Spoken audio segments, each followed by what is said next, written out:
بسم اللہ الرحمن الرحیم 18واں سپارہ سورہ مومنون سے شروع ہو رہا ہے، اور سورہ مومنون میں اللہ تعالیٰ نے ان لوگوں کی 7 صفات ارشاد فرمائی ہیں جو لوگ کل قیامت کے دن اللہ تعالیٰ کی عطا کردہ نعمتوں اور جنتوں کے مستحق ہوں گے۔ ان کی پہلی صفت یہ ہے کہ وہ اللہ اور اللہ کے نبی پر کامل ایمان رکھتے ہیں۔ ان کی دوسری صفت یہ ہے کہ وہ نماز خشوع اور خضوع سے ادا کرتے ہیں۔ ان کی تیسری صفت یہ ہے کہ وہ فضول کاموں سے، فضول باتوں سے اعراض کرتے ہیں۔ ان کی چوتھی صفت یہ ہے کہ وہ زکوٰۃ ادا کرتے ہیں، پاک دامنی کا خیال رکھتے ہیں، امانت داری کا خیال رکھتے ہیں اور اپنی نمازوں کی حفاظت کرتے ہیں۔ اس کے بعد تخلیق انسان کے 9 مراحل بیان فرمائے کہ اللہ تعالیٰ نے کس طرح مٹی سے، پھر ناپاک پانی کے قطرے سے، پھر جمے ہوئے خون سے، پھر لوتھڑے سے، پھر ہڈی سے، پھر اس پر گوشت کے لباس کو چڑھا کر ہم نے انسان کو تخلیق کیا، پھر ہم اسے موت دیں گے اور موت کے بعد پھر ہم نے اسے دوبارہ زندگی عطا کرنی ہے۔ اس کے بعد اللہ تعالیٰ نے توحید کے 3 دلائل ارشاد فرمائے۔ سب سے پہلے آسمانوں کی تخلیق، بارش اور غلہ جات، جانور اور ان سے حاصل ہونے والے منافع۔ جب یہ سب کچھ کرنے والا ایک اللہ ہے تو عبادت کے لائق بھی ایک اللہ ہے۔ اس کے بعد انبیاء کرام کے واقعات، حضرت نوح علیہ السلام اور ان کی کشتی کا ذکر، حضرت موسیٰ اور حضرت ہارون علیہ السلام کا ذکر، حضرت عیسیٰ علیہ السلام اور ان کی والدہ حضرت مریم کا تذکرہ۔ یہ فرمانے کے بعد نیک لوگوں کی 4 صفات ارشاد فرمائی کہ وہ اللہ سے ڈرتے ہیں، اللہ پر ایمان رکھتے ہیں، شرک اور ریا نہیں کرتے، نیکیوں کی باوصف دل ہی دل میں اللہ تعالیٰ سے ڈرتے ہیں کہ انہیں اللہ کے پاس لوٹ کر جانا ہے، اور اللہ کو اور اللہ کے نبی کو انکار کرنے والوں کی وجہ ارشاد فرماتے ہوئے بتایا کہ ان کے انکار کرنے اور ان کے جھٹلانے کی نہ یہ وجہ ہے کہ آپ کوئی ایسی نئی بات لے کر آئے ہیں جو پچھلے انبیاء کرام نہ لائے ہوں، اور آپ اعلیٰ اخلاق آپ کے ان لوگوں سے پوشیدہ بھی نہیں، اور نہ ہی ایسی بات ہے کہ یہ کوئی آپ کو آج مجنون کہہ رہے ہیں، آج آپ کو یہ آپ پر مختلف قسم کی باتیں کر رہے ہیں۔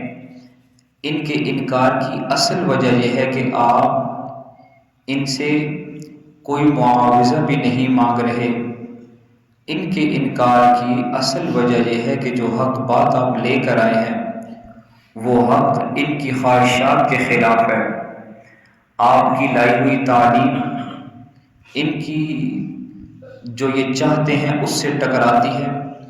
اور یہ اسے جھٹلانے کے مختلف بہانے بناتے رہتے ہیں۔ پھر اس کے بعد قیامت کا تذکرہ فرماتے ہوئے ارشاد فرمایا کہ روز قیامت جس کے اعمال کا ترازو وزنی ہوگا وہ کامیاب، اور جس کے اعمال کا ترازو ہلکا ہو گیا وہ ناکام ہوگا۔ اس کے بعد 18ویں سپارے کی دوسری سورہ مبارکہ سورہ نور ہے، اور سورہ نور میں اللہ تعالیٰ نے 16 احکام اور آداب ارشاد فرمائے۔ اہل حق اور اہل باطل کی 3 مثالیں ارشاد فرمائیں۔ سورہ نور کے آغاز میں یہ بتایا کہ زانی اور زانیہ دونوں کی سزا 100 کوڑے ہے، اور احادیث میں رحمت عالم صلی اللہ تعالیٰ علیہ وسلم نے یہ واضح فرمایا کہ یہ حکم غیر شادی شدہ کے لیے ہے۔ اور سورہ مومنون میں یہ بتایا گیا کہ بدکار مرد یا بدکار عورت کو نکاح کے لیے پسند کرنا، ایک ایمان والی عورت کے لیے کسی بدکار مرد کو اپنا جیون ساتھی منتخب کرنا اور ایک مومن مرد کو کسی بدکار عورت کو اپنے لیے پسند کرنا یہ حرام ہے۔ عاقل، بالغ، پاک دامن مرد یا عورت پر بغیر کسی گواہوں کے زنا کی تہمت لگانے والوں کی سزا 80 کوڑے ہے۔ میاں بیوی کے لیے بجائے گواہوں کے لعان کا حکم ارشاد فرمایا، اور پھر اس کے بعد اللہ تعالیٰ نے ام المؤمنین رحمت عالم صلی اللہ تعالیٰ علیہ وسلم کا لباس، رحمت عالم صلی اللہ علیہ وسلم کی محبوب زوجہ مطہرہ عفیفہ کائنات صدیقہ بنت صدیق حضرت عائشہ رضی اللہ تعالی عنہا پر لگائے جانے والے بہتان کو بیان فرما کر اس کی برات کا اعلان کیا۔ مسلمانوں کی روحانی ماں پر جو الزام لگایا گیا تھا، اللہ تعالیٰ نے 10 آیات میں اس واقعے کا ذکر فرمایا، اور ان آیات میں منافقین کی مذمت اور مسلمانوں کو تنبیہ فرمائی کہ آئندہ کے بعد کبھی بھی اس قسم کی بہتان تراشی میں حصہ دار نہ بنے، اور حرم نبوت کی عفت اور عصمت کا اعلان فرمایا، اور یہ بتایا کہ منافق اس کائنات کا وہ بدبودار اور وہ خطرناک اور وہ زہریلا عنصر ہے کہ جو آپ کے حرم پر بھی وار کر سکتا ہے، آپ کے گھر پر بھی وار کر سکتا ہے، آپ کے گھر کی خواتین پر بھی تہمت لگا سکتا ہے۔ وہ کام جو اسلام کے دشمنوں نے رحمت عالم صلی اللہ علیہ وسلم کے ساتھ نہ کیا، دشمن تو تلوار لے کر مد مقابل آئے تھے، وہ کام جو دشمن نہ کر سکے، کلمہ پڑھنے والے منافقین نے وہ کام کر کے دکھایا ہے۔ ہماری ماں سیدہ عائشہ صدیقہ رضی اللہ تعالی عنہا پر تہمت لگائی، اور جب ان پر انہوں نے بہتان لگایا تو رسالت پاک صلی اللہ تعالی علیہ وسلم خاموش ہو گئے، اور آپ علیہ السلام صحابہ کرام کے ساتھ مسجد نبوی میں جمع ہیں، اور آپ کے سامنے صحابہ ہیں، اور آپ صلی اللہ علیہ وسلم نے فرمایا کہ یہ معاملہ ہے، بتاؤ کیا کروں۔ صحابہ کرام اپنی ماں کے غم میں دھاڑے مار کے رو رہے ہیں، اور کبھی کبھی سسکیوں کے ساتھ چیخوں کی آوازیں مسجد نبوی سے بلند ہوتی ہیں۔ اس دوران حضرت علی رضی اللہ تعالیٰ عنہ کھڑے ہوئے اور عرض کی کہ یا رسول اللہ، نبی کے لیے بیویوں کی تو کوئی کمی نہیں، عائشہ کو طلاق دی جا سکتی ہے، آپ عائشہ کو طلاق دے دیں۔ جب یہ کہا تو زار و قطار روتے ہوئے سیدنا فاروق اعظم رضی اللہ تعالیٰ عنہ کھڑے ہوئے اور عرض کرنے لگے، یا رسول اللہ، آپ یہ بتائیے کہ سیدہ عائشہ صدیقہ رضی اللہ تعالیٰ عنہ کو آپ کی بیوی بنانے والا کون ہے؟ یہ انتخاب کس کا ہے؟ تو رسول کریم صلی اللہ تعالیٰ علیہ وسلم نے فرمایا کہ یہ انتخاب تو میرے رب کا ہے، یہ تو اللہ کا حکم ہے۔ تو سیدنا ابن خطاب رضی اللہ تعالیٰ عنہ عرض کرنے لگے، یا رسول اللہ، عائشہ کو آپ کی بیوی اللہ نے بنایا تو عائشہ کو آپ کے گھر سے بھی اللہ تعالیٰ کا حکم ہوگا تب نکالا جائے گا، آپ اطمینان رکھیے، اللہ تعالیٰ کوئی حکم نازل فرمائیں گے۔ اور آپ صلی اللہ علیہ وسلم نے فرمایا کہ ابن خطاب، آپ نے تو میرے دل کی گرانیاں اور بوجھ ہلکا کر دیا۔ اور پھر حضور صلی اللہ علیہ وسلم نے فرمایا کہ مسلمانوں، تم بھی اللہ کے حکم کا انتظار کرو اور میں بھی اللہ کے حکم کا انتظار کرتا ہوں۔ آپ علیہ السلام گھر تشریف لائے تو ہماری ماں گھر کے کونے میں اشکبار ہے، سر سجدے میں رکھا ہوا ہے اور رو رہی ہے، اور آپ صلی اللہ علیہ وسلم سے گفتگو کرنا چاہتی ہیں۔ آپ صلی اللہ علیہ وسلم نے رخ نبوت کو جو دوسری جانب پھیر لیا،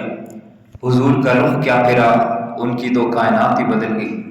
وہ اشکوار ہو گئی اور عرض کرنے لگی، یا رسول اللہ، اگر آپ اجازت دیں تو میں اپنے والد ابا حضور کے گھر چلی جاؤں۔ آپ صلی اللہ علیہ وسلم خاموش ہو گئے۔ ہماری ماں نے اس خاموشی کو اجازت سمجھا اور اپنے ابا کے گھر آئی، اور یہ سوچتے ہوئے کہ اپنے ابا اور اپنی اماں سے یہ تذکرہ کروں گی، شاید وہ کچھ میرے حوصلے کی کوئی بات کریں، مجھے ہمت دیں۔ لیکن جب یہاں آئی تو یہاں تو منظر ہی جدا تھا۔ گھر کے ایک کونے میں ابو بکر صدیق سر سجدے میں رکھے رو رہے ہیں، اور دوسری طرف ان کی سیدہ عائشہ صدیقہ رضی اللہ تعالیٰ عنہ کی والدہ رو رہی ہیں۔ تو آپ نے جب ان کو دیکھا، کچھ بات کرنا چاہی تو جواب نہیں دیتے، بس پھر اس کے بعد ہماری ماں نے جائے نماز اٹھائی اور گھر کے ایک کونے میں جائے نماز بچھائی اور سر سجدے میں رکھا اور اللہ تعالیٰ سے گفتگو کرنے لگی اور عرض کرنے لگی کہ اے اللہ، سیدنا یوسف علیہ السلام پر الزام لگا تھا، تو نے ایک چھوٹے سے بچے کو ان کی بارات میں کھڑا کر دیا تھا، حضرت مریم پر الزام لگا تھا، تو نے ان کی گود میں حضرت عیسیٰ علیہ السلام کو قوت گویائی عطا کر دی تھی۔ آج دیکھ تیرے محبوب کی حمیرہ تیرے در پہ اشکبار آئی ہے، اور اس وقت تک تیرے در سے سر نہیں اٹھاؤں گی جب تک تو عرش سے میری برات کا اعلان نہ کر دے۔ اور پھر روتی ہیں۔ اسی دوران رحمت عالم صلی اللہ علیہ وسلم ان کے دروازے پر آئے، آپ علیہ السلام نے دستک دی۔ سیدہ عائشہ صدیقہ رضی اللہ تعالی عنہ کے گھر والوں نے دروازہ کھولا، آپ صلی اللہ علیہ وسلم اندر تشریف لائے اور حضور صلی اللہ علیہ وسلم ان کے گھر میں بیٹھے تھے، اور آپ علیہ السلام نے چہرے انور کو یوں جھکایا ہوا تھا۔ اچانک رحمت عالم صلی اللہ علیہ وسلم نے رخ انور کو اٹھایا تو ان کے گھر والوں نے دیکھا کہ آپ علیہ السلام کی جبین اقدس پر وحی کے قطرے پسینہ بن کر نمودار ہو رہے ہیں۔ ہماری ماں فرماتی ہے کہ میں ڈر گئی کہ پتہ نہیں اللہ کی طرف سے کیا حکم نازل ہو رہا ہے، اور آپ صلی اللہ علیہ وسلم نے کچھ دیر کے بعد اعلان فرمایا، سورہ نور کی یہ 10 آیات نازل ہوئی، اور آپ صلی اللہ علیہ وسلم نے فرمایا کہ عائشہ کے گھر والوں تمہیں مبارک ہو، اللہ تعالیٰ نے عائشہ کی برات کا اعلان کر دیا۔ اور جب حضور صلی اللہ علیہ وسلم نے یہ فرمایا تو ہماری ماں ام المؤمنین سیدہ عائشہ صدیقہ رضی اللہ تعالی عنہ رحمت عالم صلی اللہ علیہ وسلم کے قریب آئی۔ آپ صلی اللہ علیہ وسلم نے سورہ نور کی یہ آیات تلاوت فرمائی۔ ان آیات کے آخر میں اللہ تعالیٰ نے جو سارا تذکرہ بیان کیا، اس کے آخر میں فرمایا کہ سبحانک ھذا بہتان عظیم، سبحانک اللہ پاک ہے، ھذا بہتان عظیم، یہ بہت بڑا بہتان ہے۔ آج بھی کچھ لوگ سیدہ عائشہ صدیقہ رضی اللہ تعالی عنہ کی تردامنی پر شک کرتے ہیں۔ اللہ تعالیٰ فرماتے ہیں کہ سبحانک، اللہ کی ذات پاک ہے، یعنی کہ عائشہ صدیقہ رضی اللہ تعالی عنہ کو رسول کریم صلی اللہ تعالی علیہ وسلم کی زوجہ بنا کر قیامت تک آنے والے اہل ایمان کی ماں بنانے والا اللہ ہے، اور عائشہ صدیقہ رضی اللہ تعالی عنہ کے دامن پہ شک کرنے والے گویا کہ انتخاب خداوندی پہ شک کرتے ہیں۔ سبحانک، اللہ تعالیٰ کے انتخاب پہ شک و شبہ کی کوئی گنجائش نہیں ہو سکتی، اللہ تعالیٰ ہر قسم کی شکوک و شبہات سے پاک ہے۔ ھذا بہتان عظیم، یہ بہت بڑا بہتان ہے جو رحمت عالم صلی اللہ تعالی علیہ وسلم کے حرم پر لگایا گیا تھا۔ اللہ تعالیٰ ہماری ان تمام باتوں سے حفاظت فرمائے۔ جو لوگ اس طرح کی حرکات کرتے ہیں اللہ تعالیٰ انہیں ہدایت نصیب فرمائے، ایمان نصیب فرمائے۔ یہ واقعہ بیان کرنے کے بعد اللہ تعالیٰ نے ارشاد فرمایا کہ کسی کے گھر میں بھی بلا اجازت داخل نہ ہو۔ سورہ نور میں یہ قانون بتایا کہ اگر آپ اپنے کمرے میں بھی داخل ہو رہے ہیں، بے شک آپ کی بیوی آپ کے کمرے میں اور کوئی نہیں ہے، تب بھی آپ دروازے پہ دستک دیں اور اپنے روم میں جائیں۔ پھر ارشاد فرمایا کہ اجازت سے پہلے سلام بھی کر لینا چاہیے۔ فرمایا کہ آنکھوں اور شرمگاہوں کی حفاظت کریں، اور سورہ نور میں ارشاد فرمایا کہ ایمان والوں کو چاہیے کہ وہ پاک دامن رہیں۔ وہ پاک دامنی کا راستہ نکاح کا راستہ ہے، جو نکاح کی ترغیب اللہ تعالیٰ نے اس سورہ مبارکہ میں ارشاد فرمائی۔ جو جوانی کے دہلیز پہ قدم رکھے، وہ مرد ہو یا عورت ہو، تو اللہ تعالیٰ اور اللہ کے رسول صلی اللہ علیہ وسلم کا حکم ہے کہ وہ جلد از جلد نکاح کر لیں تاکہ ان کی پاک دامنی کو اللہ تعالیٰ قائم اور دائم رکھ سکے۔ پھر اس کے بعد ارشاد فرمائے کہ جو غلام یا باندی کچھ روپیہ پیسہ ادا کر کے آزادی حاصل کرنا چاہتے ہو تو ان کے ساتھ یہ معاہدہ کر لیا جائے۔ اور پھر اس کے بعد ارشاد فرمائے کہ چھوٹے بچوں کو اور گھر میں رہنے والے غلاموں کو اور باندیوں کے لیے حکم ہے کہ اگر وہ نماز فجر سے پہلے دوپہر کے قیلولے کے وقت اور نماز عشاء کے بعد تمہارے خلوت والے کمرے میں بیڈ روم میں داخل ہوں تو اجازت لے کر داخل ہوں، کیونکہ ان 3 اوقات میں عام طور پر آدمی نیند کا لباس پہن کر سو رہا ہوتا ہے، اس لیے اجازت لے کر داخل ہونے کا اسلام کا حکم ہے۔ بچے جب بالغ ہو جائیں تو دوسرے بالغ افراد کی طرح ان پر بھی لازم ہے کہ وہ جب بھی گھر میں آئیں تو اجازت لے کر آئیں، یا کسی بھی طریقے سے اپنی آمد کی اطلاع دے کر گھر میں آئیں۔ وہ عورتیں جو بہت بوڑھی ہو جائیں اور ان کی نکاح کی عمر گزر جائے، اگر وہ پردے کے ظاہری کپڑے اتار دیں تو اس میں کوئی حرج نہیں ہے، چہرہ ان کا اگر آیا ہو۔ گھر میں داخل ہو کر گھر والوں کو سلام کرنے کا حکم ہے۔ اجازت کے بغیر اجتماعی مجلس سے نہ اٹھیں۔ اللہ کے رسول صلی اللہ علیہ وسلم کو اس انداز سے نہ پکاریں جیسے آپس میں ایک دوسرے کو پکارتے ہیں۔ پھر اس کے بعد اہل حق اور اہل باطل کی 3 مثالیں ارشاد فرمائی۔ پہلی مثال میں سورہ مومن کے ارشاد فرمائی کہ مومن کے دل کو نور کی طرح اللہ تعالیٰ نے چراغ کے نور کے ساتھ تشبیہ دی ہے، جو صاف شفاف شیشے سے بنی ہوئی کسی قندیل میں ہو، اور اس قندیل کو کسی تاشے میں رکھ دیا جائے تاکہ اس کا نور معین جہت میں رہے جہاں اس کی ضرورت ہے۔ اس چراغ میں جو تیل استعمال ہوا وہ تیل زیتون کے مخصوص درخت سے حاصل شدہ ہو تو اس تیل میں ایسی چمک ہے کہ بغیر آگ دکھائی ہی چمک دکھائی دیتا ہے۔ یہی حال مومن کے دل کا ہے کہ وہ حصول علم سے قبل ہی ہدایت پر عمل پیرا ہوتا ہے، اور پھر جب علم آتا ہے تو نور علی نور کی صورت ہو جاتی ہے۔ دوسری مثال اہل باطل کے اعمال کی ہے جنہیں وہ اچھا سمجھتے تھے۔ فرمایا کہ ان کی مثال سراب کی جیسے ہے، جیسے پیاسا شخص دور سے وہ کسی صحرا میں پانی سمجھ رہا ہوتا ہے، لیکن جب قریب آتا ہے تو وہاں پانی کا نام و نشان بھی نہیں ہوتا۔ یہی حال کفار کا ہے کہ وہ اپنے اعمال کو بڑا اچھا سمجھتے ہیں، لیکن جب موت آئے گی اور اللہ کے سامنے پیش ہوں گے تو وہاں ان کے لیے کچھ بھی نہیں ہوگا، ان کے اعمال غبار بن کر ہواؤں میں اڑا دیے جائیں گے۔ تیسری مثال میں ان کے عقائد کو سمندر کی تہ بتہ تاریکیوں کے ساتھ تشبیہ دی، جہاں انسان کو تو اور اپنا ہاتھ تک دکھائی نہیں دیتا۔ یہی حال کفار کا ہے جو کفر کی ضلالت کی تاریکیوں میں سرگرداں ہیں۔ اس کے بعد سورہ فرقان کا آغاز اسی سپارے سے ہوتا ہے، اور سورہ فرقان کے آغاز میں اللہ تعالیٰ نے توحید کو بیان کرتے ہوئے فرمایا کہ اللہ وہ ذات ہے جو آسمانوں اور زمین کا بادشاہ ہے، نہ اس کا کوئی بیٹا ہے نہ اس کا کوئی شریک ہے۔ اس نے ہر چیز کو پیدا کر کے اسے ایک نیا انداز عطا کیا۔ پھر اس کے بعد کفار کی قرآن کے مقدس میں 2 غلط قسم کی رائے کو ذکر کیا۔ وہ یہ کہتے ہیں کہ یہ محمد الرسول اللہ صلی اللہ تعالی علیہ وسلم نے اپنی طرف سے کھڑا ہے، جس میں کچھ دوسرے لوگوں نے ان کے ساتھ تعاون کیا ہے۔ اللہ تعالیٰ نے اس کا رد فرمایا اور فرمایا کہ کچھ لوگ حضور صلی اللہ علیہ وسلم پر بہتان طرازی کرتے ہیں۔ آپ صلی اللہ علیہ وسلم کی رسالت کو بیان کیا۔ کفار کا یہ خیال تھا کہ رسول بشر نہیں ہے بلکہ کوئی فرشتہ ہوتا ہے، اور اگر بالفرض انسانوں میں سے کسی کو نبوت اور رسالت ملے بھی تو وہ دنیاوی اعتبار سے خوشحال لوگوں کو ملتی ہے، کسی غریب کو اور کسی یتیم کو ہرگز نہیں مل سکتی۔ اللہ تعالیٰ نے ان کے اس باطل خیال کو رد کر کے واضح دلائل ارشاد فرمائے، اور پھر قیامت کو بیان کیا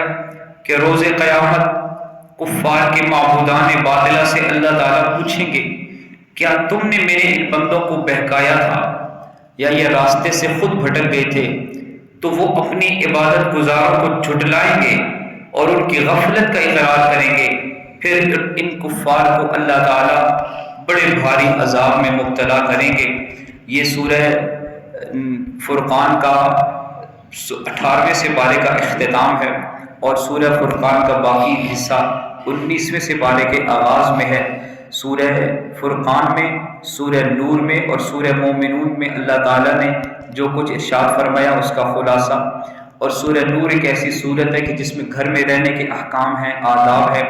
اور بالخصوص خواتین کو، اپنی بیٹیوں کو، اپنی بیویوں کو سورہ نور ترجمے کے ساتھ لازمی پڑھانے کا اہتمام کرنا چاہیے۔ اپنے بچوں کو لازمی سورہ نور کا ترجمہ پڑھائیں تاکہ انہیں پتہ ہو کہ گھر میں رہنے کے آداب کیا ہیں اور گھر میں رہنے کا انداز کیا ہے اور شریعت کے احکامات کیا ہیں جو اللہ تعالیٰ ہمیں دے رہے ہیں۔ اللہ تعالیٰ سمجھنے اور عمل کی توفیق عطا فرمائے۔